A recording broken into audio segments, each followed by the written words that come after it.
नमस्कार, स्वागत है आपका प्राइम डिबेट में। हम ग्लोबल पंजाब के नॉर्थ अमेरिका और संगत टीवी के यूके और यूरोप के दर्शकों का भी स्वागत करते हैं। गुड़गांव से सांसद राव इंद्रजीत सिंह ने कांग्रेस को अलविदा कह दिया है। रेवाड़ी में उन्होंने ऐलान किया है कि अगला लोकसभा चुनाव वो कांग्रेस के टिकट पर नहीं लड़ेंगे।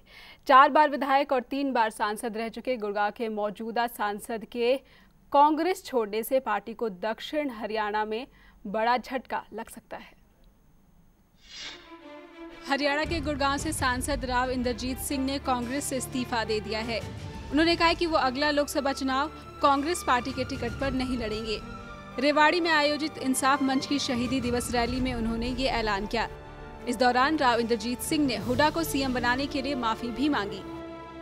ये लोग जो मुझे नेता बनावे थे,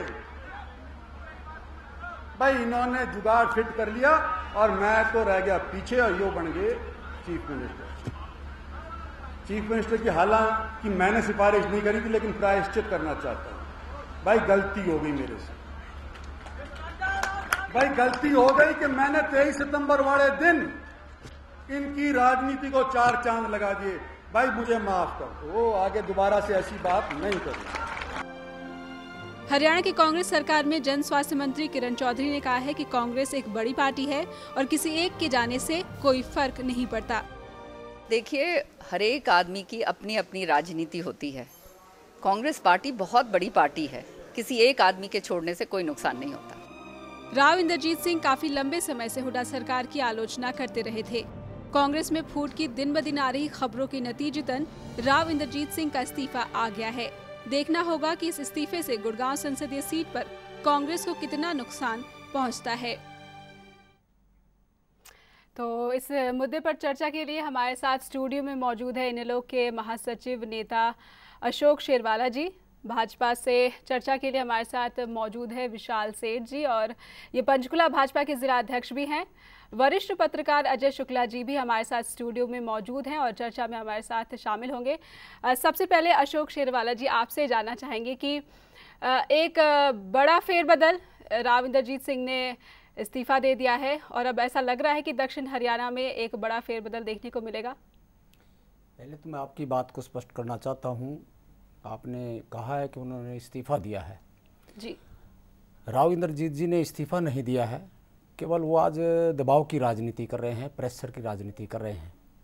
अभी वो दो नाव के में सवार हैं जी, और जो इंसान दो नावों में सवार होता है वो हमेशा डूबता है। उन्होंने अपनी स्थिति स्पष्ट करनी चाहिए, आखिरकार उनका रास्ता कौन सा है। जी, फिलहाल लेकिन अपनी दबाव की कांग्रेस राजनीति से छोड़ने का अभी इस्तीफा नहीं दिया है, वो केवल प्रेशर राजनीति है। अभी राजनीति से अभी उन्होंने कांग्रेस से इस्तीफा नहीं दिया है। इस्तीफा देते तो लोकसभा से इस्तीफा देना चाहिए था, प्राथमिक सदस्य से इस्तीफा देना चाहिए था। तो आज मेरा मानना यह है कि वो केवल एक हाईकमान पे प्रेशर राजनीति करना चाहते हैं, दबाव की राजनीति करना चाहते हैं। और कारण है उसका, एक बहुत बड़ा कारण है जी। जो हालात आज देश के अंदर पैदा हो चुके हैं। भ्रष्टाचार चरम सीमा पे है, महंगाई आज चरम सीमा पे है, कानून व्यवस्था की आज धज्जियां उड़ी हुई हैं देश और प्रदेश के अंदर, खासतौर से हरियाणा प्रदेश के अंदर। आज प्रदेश का किसान अपने अंग बेचने के लिए विवश हो रहा है, नौकरियां नीलाम हो रही हैं, बिजली पानी का बुरा हाल है। तो ये सभी जितने भी आम जनमानस की समस्या हैं, आज इन समस्याओं से जो चुने हुए प्रतिनिधि हैं, तो इन लोगों में जाने से बचने का एक बहाना ढूंढ रहे हैं। एक्चुअली जितने भी कांग्रेस के चुने हुए नुमाइंदे हैं जी, आपका कहना है कि राव इंद्रजीत सिंह डर गए हैं यूपीए सरकार ने जो कुछ किया है। बिल्कुल, वो कांग्रेस दोषी है इन सभी के लिए। तो ये भी एक कांग्रेस के चुने नुमाइंदे हैं, तो इसलिए लोगों को फेस नहीं कर पा रहे हैं, क्योंकि लोकसभा चुनाव आने हैं और इस वजह से इन्होंने प्रेशर की राजनीति की है। विशाल सेठ जी, आपसे जानना चाहिए क्या भाजपा भी सहमत है इन लोग के इस विचार से? नहीं, मैं पूर्णतः सहमत नहीं हूँ शेरवाल जी से। देखिए, एक सीधी सी बात है, जो इस्तीफे वाली बात है वो एक लिखित रूप में देना और मौखिक रूप से इतनी जनता के आगे कहना, मेरे ख्याल में एक किसी भी राजनीतिक व्यक्ति के लिए इस बात को कहना, हमें उसको लिखित रूप में ही मानने वाली बात होती है। बिल्कुल, प्रतिनिधि हैं, जनता के प्रतिनिधि हैं, कुछ भी कहते हैं वो खबर बन जाती है। खबर नहीं, उसको हमें मानना भी चाहिए। और लिखित रूप में दिया है नहीं दिया है ये तो कांग्रेस बता पाएगी हमें। किंतु अगर आप एक पूरी रैली के अंदर इस प्रकार की घोषणा करते हैं, आप लोगों के बीच में खड़े होकर घोषणा करते हैं, तो इसे हमें मानना चाहिए कि वो इस्तीफा ही है। और दूसरी बात, इस समय ये एक नौटंकी है या नहीं है, मैं इससे थोड़ा सा दूसरी तरफ भी लेके जाना चाहूँगा। ट्रैक थोड़ा सा हम ये देखें कि इस समय कांग्रेस के अंदर कितनी खलबली है। इनके अपने ही एक कैन ऑफ जम्स खुल रहे हैं। तो अपने ही लोग अपने ही नेताओं के विरोध में मुखर हो रहे हैं। इनको सजा किस बात की मिली? जो सजा खेमका जी को मिली।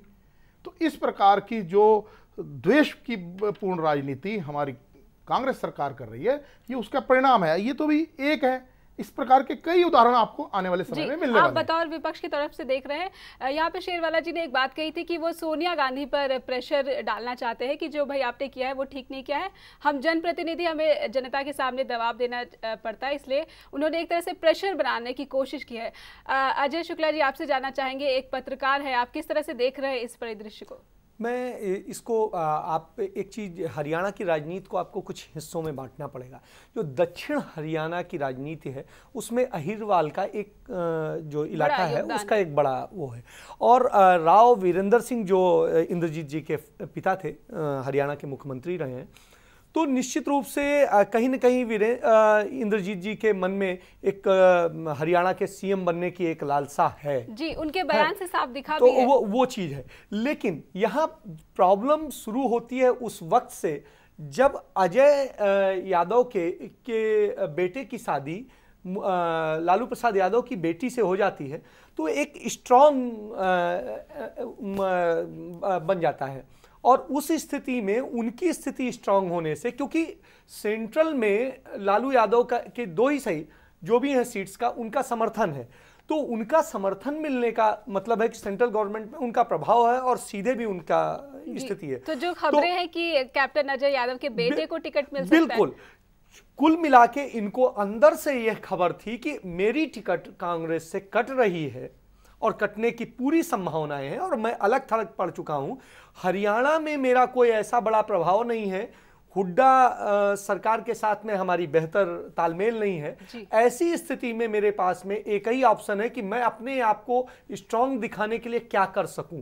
तो मैं अपना एक शक्ति प्रदर्शन कर रहा हूं, और जिसके जरिए, जैसे अशोक जी ने कहा, मैं अशोक जी से इस बात से सहमत हूं कि उन्होंने सिर्फ कांग्रेस हाईकमान पर यह प्रभाव बनाने की कोशिश की है। यदि मान जाएगा तो बहुत अच्छा है, नहीं मानेगा तो फिर मेरे पास भी कोई ऑप्शन नहीं है, फिर यही मैं जाऊंगा। तो कुल मिला के ये है कि यदि मिल जाता है तो बहुत अच्छा है, नहीं मिलता है तो मैं फिर दूसरी दिशा पकड़ूंगा ही, क्योंकि मेरे पास जी, हम यहाँ पर चर्चा कर रहे हैं दक्षिण हरियाणा में जिस तरह से फेरबदल हो रहा है राव इंद्रजीत सिंह के इस्तीफे के बाद। इनेलो ने भी न्योता दिया है, साफ कहा है कि हम जो कांग्रेस के खिलाफ संघर्ष अभियान चला रखा है इनेलो ने, अगर वो साथ मिल जाए इंद्रजीत सिंह का तो बड़ी अच्छी बात होगी। देखिए, इंडियन नेशनल लोकदल का साफ विजन है। जो हालात आज देश के अंदर कांग्रेस ने सेंटर के अंदर और प्रदेश के अंदर किए हुए हैं वो किसी से छुपे नहीं हैं। आज देश और प्रदेश भुखमरी की कगार पर खड़ा है। आज देश का प्रधानमंत्री खुद कहता है कि मैं आज देश के अंदर आर्थिक स्थिति आज बड़ी दयनीय हो चुकी है, देश डूब रहा है, और देश को बचाने के लिए आज 500 टन सोना गिरवी रखने की ज़रूरत है। और मैं बतलाना चाहता हूँ, यदि माननीय प्रधानमंत्री जी को नहीं मालूम है, 500 टन सोने की कीमत 1,50,000 करोड़ बनती है आज की कीमत के हिसाब से, और मात्र एक घोटाला माननीय प्रधानमंत्री जी की आंखों के नीचे उसकी सरकार के अंदर मात्र एक घोटाला 1,86,000 करोड़ का होता है। यदि घोटालों के ऊपर अंकुश लग जाए तो देश की आर्थिक व्यवस्था वैसी ठीक हो जाएगी, और ये 1,50,000 करोड़ के अंदर कहते हैं हम देश को डूबने से बचा सकते हैं।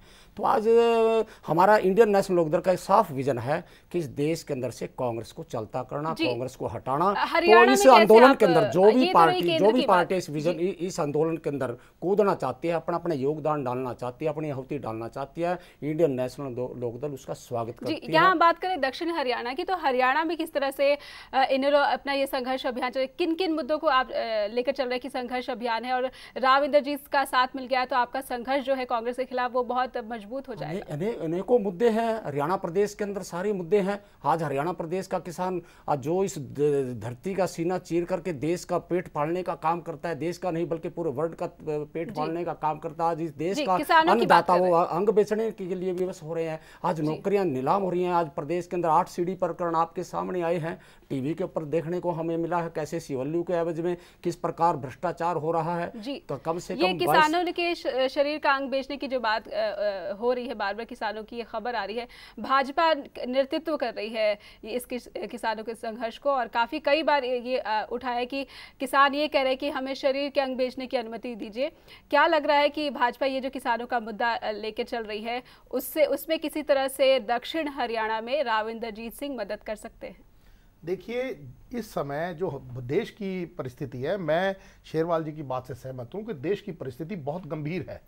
इस समय हमारे का सबका एक ही मुख्य एक केंद्र होना चाहिए कि हमें इस सरकार से भारत की जनता को निजात दिलवानी है, क्योंकि इस देश ने भारत की जनता को इस कगार पे ले आए। सारा हमारा इंफ्रास्ट्रक्चर सिस्टम सारा बंद पड़ा है, लोग भुखमरी की कगार पर हैं। इन्होंने किसानों का मुद्दा उठाया। एक दूसरा मुद्दा हरियाणा के अंदर जो हरियाणा का मुद्दा है, एक CLU वाला है, क्षेत्रवाद का मुद्दा है।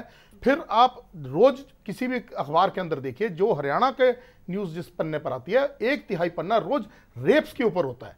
तो ये रेप्स की राज्य भी बना।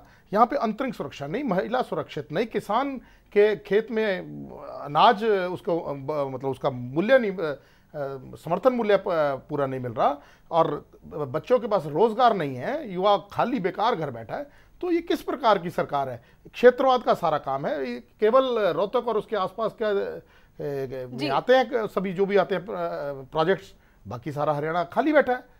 जी, जैसे दक्षिण हरियाणा की उपेक्षा की बात करिए, शुक्ला जी आपसे जानना चाहेंगे कि ये जो कहा जा रहा है कि किसानों का मुद्दा है और इसका काफ़ी असर पड़ेगा दक्षिण हरियाणा में, ये जो विपक्ष कह रहा है इन मुद्दों को उठा रहा है, लेकिन जो विपक्ष है वो कहीं ना कहीं चूक गया है। राव इंद्रजीत सिंह ने जो CLU का मुद्दा उठाया वो विपक्ष उतने जोर शोर से नहीं उठा पाया। निश्चित रूप से विपक्ष, मैं यदि सही अर्थों में कहूँ कि विपक्ष की भूमिका यहाँ बिल्कुल एक शांत ठहरे हुए पानी के जैसी है। स्थिति है, विपक्ष जिन मुद्दों को उठा सकता था उन पर उसने उस तरीके से शायद कोशिश नहीं की, या कोशिश की दब गई। मैं उस चीज़ के अंदर जाने के बजाय मैं यहाँ आता हूँ कि जिन जिन मुद्दों पे बोलना चाहिए उन पे, अब CLU पे बोलते हैं। CLU तो इनेलो के भी समय में होता था, और जब भाजपा कोलैबोरेशन गवर्नमेंट होती थी तब भी होते थे। CLU के अलावा किसानों को लेकर के, किसानों को जो समर्थन मूल्य मिलता है हरियाणा में बहुत अच्छा है, इसमें कहीं दो राय नहीं। आसपास के स्टेट्स से आप तुलना कर लीजिए, अच्छा है, लेकिन पर्याप्त नहीं है। तो नहीं, तो पर्याप्त तो आप फिर कभी नहीं कह सकते हैं। यदि आप तुलना ही कर सकते हैं, आपके आसपास के पड़ोस के जितने राज्य हैं उन सब में यदि सबसे ज्यादा है तो निश्चित रूप से आपका सबसे अच्छा ही कहा जाएगा, है। तो उस स्थिति में, लेकिन सचमुच किसान पीड़ित है, सिर्फ हरियाणा का नहीं, हरियाणा की बात नहीं करें, पूरे हिंदुस्तान का किसान पीड़ित है। उसकी जो लागत आती है, आप यूपी के किसान पे चले जाइए, आप बिहार के किसान पे चले जाइए, आप दूसरे और जगह चले जाइए, किसान को कभी भी सही मूल्य नहीं मिला है। उसकी जो लागत लगती है, उसकी जो मेहनत लगती है, उसका मूल्य नहीं मिलता जी। अब आपको क्या लग रहा है कि विपक्ष की ओर से न्योता मिल रहा है सांसद राव इंद्रजीत सिंह को, क्या करने वाले हैं सांसद राव इंद्रजीत सिंह? अब अगला कदम क्या होगा? निश्चित रूप से मैं आपको एक जो पहले क्लियर कर दूं कि हरियाणा की राजनीति में यदि विपक्ष की बात आती है तो भारतीय जनता पार्टी, इनेलो और हजका, ये तीन दलों की ही तरफ लोग देखते हैं मुख्यतः। तो इनेलो इसमें सबसे स्ट्रांग पोजीशन में पाई जाती है, लेकिन कोई भी इनमें बगैर किसी समर्थन के साथ में अकेले इतना स्ट्रांग नहीं है। अब तक की जो हिस्ट्री है उसमें भी आप देख लीजिए, चौधरी देवीलाल जी हरियाणा के सबसे बड़े नेताओं में से रहे हैं, निर्विवादित रूप से बड़े नेताओं में से रहे हैं। उनके भी समय में कहीं ना कहीं जरूरत पड़ी है तो बीजेपी साथ रही कभी। तो एक साथी की यहाँ पे जरूरत है विपक्ष को, क्योंकि विपक्ष अकेले बहुत स्ट्रांग नहीं है। यही शायद स्थिति है कि रेवाड़ी की मोदी साहब की रैली के दौरान घोषणा की अभय जी ने कि वो बिना किसी शर्त के साथ में भाजपा को समर्थन देते हैं। निश्चित रूप से इनेलो को जरूरत है कि उसका भाजपा जो उसका पुराना साथी रहा है उसे शुक्ला जी की बातों से विशाल जी जानना चाहेंगे कि विपक्ष को कमजोर बता रहे हैं, बोल रहे हैं कि किसी का साथ जरूरी है। भाजपा के ये इनेलो के साथ लेने के उस पर दिख रही है, क्या भाजपा थामेगी दामन इनेलो का? देखिए, इनेलो की तरफ से हमें मोदी जी को समर्थन देने की बात बार बार आ रही है, तो अगर कोई समर्थन देता है तो ठीक है, किंतु आज की परिस्थिति में कल राजनाथ जी ने भी ये स्पष्ट किया है कि आज जो भी हम कह रहे हैं, भाजपा हजका गठबंधन पूर्ण रूप से मजबूत है और यही एक गठबंधन जो चल रहा है आज, यही वास्तविकता है। इसके अलावा और कुछ वास्तविकता नहीं है। जी, हमारे साथ इनेलो के भी बैठे हैं शेरवाल जी। शेरवाल जी, आपसे जानना चाहेंगे कि इनेलो का ऑफर भाजपा, सबसे पहले तो मैं शुक्ला जी की बात का जवाब देना चाहूँगा। जी बिल्कुल। शुक्ला जी ने कहा कि विपक्ष की भूमिका बड़ी जीरो लेवल पे रही है। पिछले 9 साल से निरंतर इंडियन नेशनल लोकदल आम जनमानस की समस्याओं को लगातार, चाहे हमारे संवैधानिक पद पर गवर्नर साहब बैठे हैं, ज्ञापन के माध्यम से सड़कों पर प्रदर्शन करके, ज्ञापन दे करके, रोड जाम करके, जो भी मूलभूत समस्याएं लोगों की हैं, और विपक्ष का जो कार्य होता है बड़ी खूबी से इंडियन नेशनल लोकदल ने उसको निभाया है।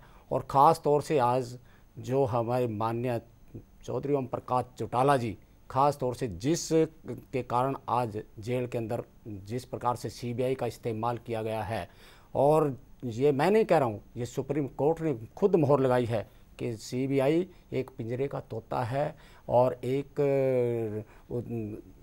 गुलाम किस्म की एक संस्था है कांग्रेस की। वो जैसा कांग्रेस चाहती है वैसा, वो आज उसका नाम भी मेरे ख्याल से जैसा लोगों में सुनने को मिलता है, तो आज जो कांग्रेस इन्वेस्टिगेशन ब्यूरो है, क्या ये साजिश तो आज वो उसी का कारण मैं बताना चाहता हूँ, सिर्फ केवल और केवल उसी का कारण, क्योंकि जो भी भूमि घोटाले आज प्रदेश के अंदर इतने, मैं शुक्ला जी की बात पे आना चाहता हूँ सबसे पहले कि भाई माननीय चौधरी ओम प्रकाश चौटाला जी के राज में भी सीएलयू हुई।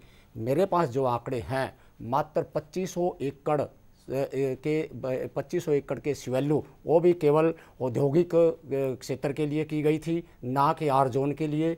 और मात्र मेरे पास जो रिकॉर्ड है, मात्र जो हमारे बीच में चौधरी देवीलाल जी के राज की बात मैं करना चाहूँगा, 255 एकड़ का सीएलयू मात्र हुआ था। और मैं 9 साल का मैं रिकॉर्ड जो बतलाना चाहता हूँ, चौधरी भूपेंद्र सिंह के राज में जो 22,000 एकड़ का सीएलयू हुआ है, और जो सीडी प्रकरण आया है 4 एकड़ के एवज में 5-5 करोड़ की रिश्वत मांगी जा रही है। जब आपने बात मैं इस बात पे आना चाहता हूं कि आज एक सरकारी मुलाजिम, सरकारी कमिश्नर अपनी चिट्ठी में लिखता है, अपनी कंप्लेंट में लिखता है कि हरियाणा प्रदेश के अंदर 3.5 लाख करोड़ का गबन हुआ है, रेवेन्यू का नुकसान हुआ है। तो हम तो उसकी इंक्वायरी मांग रहे थे, वाड्रा प्रकरण की हम इंक्वायरी मांग रहे थे, जिसकी एवज में आज सीबीआई का इस्तेमाल करके वाड्रा मुद्दे पर भी इनेलो कहीं ना कहीं पीछे ही रहती नजर आई। नो पीछे नहीं, हमने बखूबी निभाया है, बखूबी सड़कों पर उतर करके हमने धरने प्रदर्शन किए हैं, हमने विधानसभा के अंदर क्वेश्चन लगाए हैं।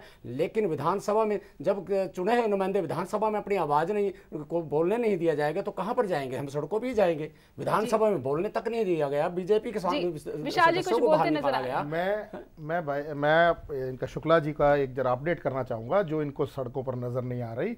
रोज नित्य प्रतिदिन आए सप्ताह भारतीय जनता पार्टी सड़कों पर है। अभी किसान मोर्चा ने एक पूरा चंडीगढ़ के अंदर एक पदयात्रा निकाली थी, अपना अंबाला से शुरू करके। अभी उससे पहले नवीन जिंदल जी के घर के आसपास उनका घेराव किया गया, फिर सीएम हाउस का घेराव किया गया। नित्य प्रतिदिन लोगों की बातों को लेकर भारतीय जनता पार्टी रोज सड़कों के ऊपर है। अभी हमने घर घर चलो आंदोलन के अंदर भी पूरे प्रदेश के अंदर चलाया और हर घर में जा जाकर एक एक व्यक्ति को कांग्रेस की कालगुजारी के बारे में बताया। किंतु अगर इन्हें लगता है कि कुछ भाजपा या विपक्ष की नहीं किया तो मुझे अफसोस है कि इस तरह से मतलब बात को अगर हम इग्नोर करेंगे, रोज भाजपा प्रतिदिन भाजपा हज का सड़कों के ऊपर है और रोज प्रदर्शन हो रहे हैं, रोज बातें उठ रही हैं। इस पे एक छोटा सा उदाहरण देता हूं।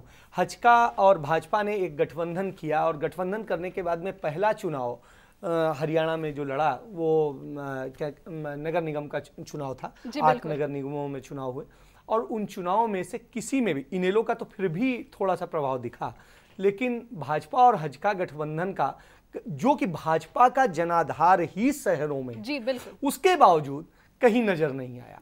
ये दुखद रहा। क्या ये रहा कि जो शहरों में जनाधार है भाजपा का जो घटता जा रहा है? उसके बाद सबसे बड़ी परेशानी यह है हरियाणा में कि जनहित के मुद्दों से ज्यादा आरोप प्रत्यारोपों की राजनीति ज्यादा होती है और आरोप प्रत्यारोपों के बीच जनहित के मुद्दे सदैव दब जाते हैं। पब्लिक आपके साथ तब जुड़ेगी जब आप उसको जनहित की बातों को लेकर के लेकिन किसानों के मुद्दे को कह रहे हैं, सीएलयू का मुद्दा, वो भी तो पब्लिक की बात है। मैं वही चीज कह रहा हूं कि वहां पर कहीं ना कहीं आकर के आप सरकार के कुछ लोगों को केंद्रित कर देते हैं जी। जहां जरूरत थी आपको करने की कि आप पब्लिक की जिसकी स्पेसिफिक प्रॉब्लम्स हैं, जिन्होंने फेस कर रहे हैं, जो कर रहे हैं, उसको लेकर के आप क्यों नहीं आते हैं? आप क्यों नहीं आते कि किसान का उत्पादन? शुक्ला जी मैं बोलूंगी, आवाज में हमने धरने प्रदर्शन किए हैं, कानून व्यवस्था को लेकर के हमने धरने प्रदर्शन किए हैं, किस प्रकार सिर्फ धरना प्रदर्शन ही नहीं शेरवाला जी, मैं शोषण हो रहा है। मैं ये बोलना चाहती हूँ कि विपक्ष काफी मुखर तब हो गया था जब सीडी कांड सामने आया और सीडी के जरिए बड़ा कुछ खुलासा किया गया। क्या उस पे जाकर के सबसे अच्छा था यदि इतना ही उसमें तथ्यों में था तो उसको लेकर के हाई कोर्ट में एक पीआईएल दाखिल कर सकते थे जी। ये इनके हाथ में है, किसी को नहीं करना है। और छोड़ दीजिए, ये सीआरपीसी की धारा 156(3) में प्रोविजन है कि इफ आप कोई चीज देखते हैं कि कोई आपराधिक कृत्य हुआ है, भ्रष्टाचार आपराधिक कृत्य में आता है, तो आप उस पे 156(3) में सीजीएम की कोर्ट में जाकर के एक एफआईआर दर्ज करके इन्वेस्टिगेशन। मैं बतलाना चाहता हूं कि विधानसभा और संसद के अंदर जो चुने हुए प्रतिनिधि होते हैं वो पब्लिक की आवाज़ बन के विधानसभा में आवाज़ उठाते हैं, और जो प्रदेश और देश की जो स्थिति है और जो आम जनमानस समस्याओं से जूझ रहा है वो विधानसभा में पब्लिक की आवाज़ बनकर के चुने हुए प्रतिनिधि अपनी आवाज़ वहाँ पर उनके लोगों की आवाज़ पहुँचाते हैं जी। लेकिन जो मुद्दा सीडी प्रकरण हुआ था वो भी पब्लिक से जुड़ा हुआ मुद्दा था, ग्रैबिंग का था, भ्रष्टाचार का था। तो हमने केवल मात्र इनेलो ने ये क्वेश्चन उठाया था कि भाई आज ये सीडी प्रकरण पूरे देश के अंदर आज और पूरे वर्ल्ड के अंदर टेलीविजनों पे दिखाया जा रहा है, हमें केवल इतना आश्वासन दिया जाए, मुख्यमंत्री खड़ा होकर के ये आश्वासन दे कि हम सीडी का इन्वेस्टिगेशन कराएंगे, लेकिन उन्होंने ऐसा आश्वासन नहीं दिया। तभी बात में जब आपको कुछ संतोषजनक कार्रवाई नहीं मिली तो आपने क्यों नहीं, भाजपा की जो सहयोगी हजका है उन्होंने न्यायालय का दरवाजा खटखटाया है, आप क्यों नहीं गए? हम मुख्यमंत्री जो चुने हुए नुमाइंदे, हम चुने हुए नुमाइंदे हैं, वो क्या कर सकते हैं? लोगों की आवाज विधानसभा में उठाएंगे ना सबसे पहले तो। और एक चुना हुआ एक प्रदेश का मुखिया मुख्यमंत्री है, हम सबसे पहले उसी के आगे करेंगे। अशोक जी की बात में कि जब अशोक जी की पार्टी का आरोप था कि विधानसभा में नहीं सुना जा रहा है, जब नहीं सुना जा रहा है और उनको विधानसभा से सस्पेंड कर दिया गया, उस स्थिति में तो उनके पास में ऑप्शन था। उसके बाद में चलिए यदि गवर्नर को वो देते हैं, मुख्यमंत्री की जिम्मेवारी क्या बनती है? और नहीं ये उसके बाद में राष्ट्रपति तक जा सकते थे, उनको भी ज्ञापन दे सकते थे। बिल्कुल जाएंगे, बिल्कुल जाएंगे, हमने रणनीति तय करी है जी। विशाल जी हम जाएंगे, बिल्कुल जाएंगे। ये जो इस प्रकार के जो भी प्रकरण कर रहे हैं, कांग्रेस जिस प्रकार से भी धक्का मुक्की कर रही है विपक्ष के साथ या जनता के साथ, उसका जवाब सबसे पहले 15 तारीख की रैली के अंदर मिला। लोगों ने, लोग खुद ब खुद चल के आए, इतना बड़ा इतनी भीड़ और भाजपा की रैली में ये लोगों के मन का आक्रोश जो वहां पे दिखाई दिया, हम इसे नजरअंदाज नहीं कर सकते किसी प्रकार से भी। वो मोदी का चमत्कार नहीं जी, आप समझिए, मोदी जी का चमत्कार। मोदी जी हैदराबाद भी गए थे, यहां पर जनता ज्यादातर, मोदी जी का चमत्कार तो है ही है, मोदी जी का चमत्कार, किंतु इतनी बड़ी रैली होना, हम केवल एक फैक्टर नहीं कह सकते, इसमें मोदी जी का चमत्कार, भाजपा की और हजका की उभरती हुई नेतृत्व को, और जो जनता के अंदर आक्रोश कांग्रेस के प्रति, इन तीनों चीजों का समावेश होकर तो आप कह रहे हैं कि हरियाणा भाजपा कहीं ना कहीं सफल रही है वो जनता के मुद्दों को उठाने के लिए, तभी रैली में 500 से अधिक पूर्व सैनिक जो कर्नल और उससे ऊपर के रैंक के, बाकी नीचे जो हमारे 50,000 से लेकर 70,000 के बीच में आंकड़ा है जो पूर्व सैनिक अलग थे, 500 से ऊपर कर्नल से मिनिमम कर्नल रैंक, इससे ऊपर के लोग मंच के ऊपर इकट्ठे हुए। हरियाणा के अंदर ये पहली बार हुआ है। लोग पीड़ित हैं। दल ने जो कल शहीदी दिवस मनाया था, उस रैली को भी मेरे ख्याल से आपके चैनल ने दिखाया था। उस रैली को और भारतीय जनता पार्टी की जो रैली है, मेरे ख्याल से उससे डबल भीड़ वहाँ पर थी। और क्योंकि शहीदों को नमन हमेशा इंडियन नेशनल लोकदल करती आई है, जननायक ऊपर चौधरी देवीलाल जी के समय से ही करती आ रही है। तो हमारा अभी जो पीछे बात उठी थी कि भी इंडियन नेशनल लोकदल मोदी जी को समर्थन करेगी, हमारा समर्थन जो भी कांग्रेस को सफाया करने में सक्षम है, और ख़ास तौर से मोदी जी का नाम जब उछला है, यदि मोदी जी बनते हुए नजर आते हैं तब इंडियन नेशनल लोकदल का बिना समर्थन से हमारा समर्थन रहेगा। हमने ये हमारे आकाओं ने, हमारे हाईकमान ने इस चीज का निर्देश दिया है। क्षेत्रीय पार्टी आप उनको समर्थन बिल्कुल जी, जो भी हमारा आज भी साफ विजन है, हमारा आज भी साफ ये है कि रैलियों की एक हिस्ट्री रही कि रैली वोट बैंक में, वो वोट बैंक में तब्दील हो जाए, ये एक बड़ी मुश्किल रही है। आप रैली को छोड़िए, आप जो हमारा सोशल मीडिया है या आम जनता है, किसी कॉलेज में जाए, किसी दफ्तर में जाए, सब जगह लोगों को मोदी जी के अंदर एक आस दिखाई दे रही है। आज इनेलो एक सेकंड निर्विवादित रूप से हरियाणा में और इनेलो भी जैसे आप एक समर्थन दे रही है। हरियाणा में इंडियन नेशनल लोकदल का जनाधार है। केवल और केवल यदि हरियाणा के अंदर कांग्रेस को भगाने में कोई सक्षम पार्टी है तो उस पार्टी का नाम है, उस शख्सियत का नाम है, उस ताकत का नाम है केवल और केवल इंडियन नेशनल लोकदल, और जो आज वजूद भी है। आज 33 एमएलए है, 33 से 46 बनने में टाइम नहीं लगता जी। लेकिन हम बात करते हैं दक्षिण की, हरियाणा की राजनीति की। मोदी जी हम नेशनल राजनीति पर ना जाए तो हम सिर्फ दक्षिण हरियाणा तक सीमित रहे। अब जब राव इंद्रजीत सिंह का इस्तीफा आ गया है, क्या आपको लगता है, शुक्ला जी आपसे सम अप करवाना चाहेंगे कि अब लगता है कि जो हरियाणा में, दक्षिण हरियाणा में जो भेदभाव के जो आरोप लगते रहे हैं, अब हुड्डा सरकार ये कोशिश करेगी कि वहाँ से किसी ऐसे शख्स को टिकट दिलाया जाए ताकि वहाँ के जो लोग असंतुष्ट हैं उन्हें संतुष्ट किया जा सके? मैं तो पहली बात इस बात से सहमत नहीं हूं कि कहीं विकास को लेकर के, हाँ जरूर है कि एक समय में चूंकि सारे मुख्यमंत्री उस क्षेत्र से आते थे तो उधर विकास ज्यादा हो रहा था। अब मुख्यमंत्री इधर से है तो इधर जो पिछड़ गया था वो थोड़ा विकास हो गया। लेकिन विकास के मामले में कह दीजिए तो पूरे हरियाणा में कमोबेश 19-20 सब जगह जोड़ करके ठीक सा ही हुआ है।